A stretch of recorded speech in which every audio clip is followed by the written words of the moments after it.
Okay, so let's try this again. Okay.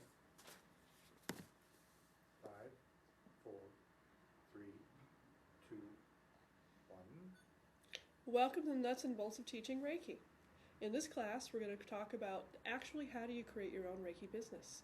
We're going to talk about how to become a Reiki practitioner, which we'll focus on today, and then the actual aspects of teaching, which we'll focus on in the second half of the class. So for today, we're going to talk about different things about how do you start your Reiki business.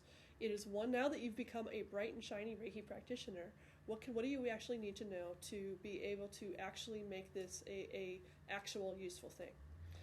So first of all, a little bit about me. I've been teaching Reiki since 1992, and it's still fun.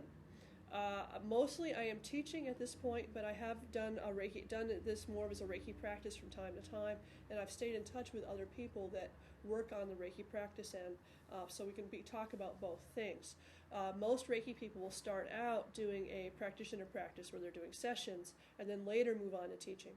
And so that's sort of what the basic way we'll talk about having you all move on this.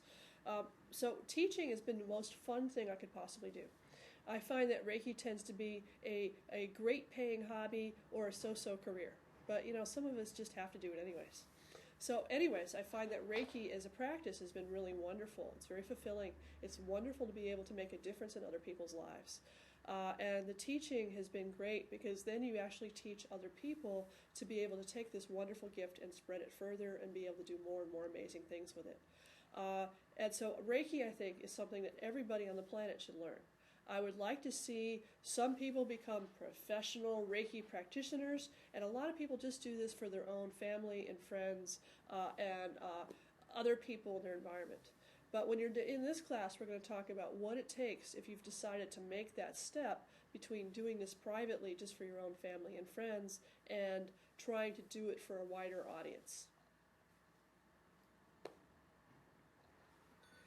Okay, that's the first little bit.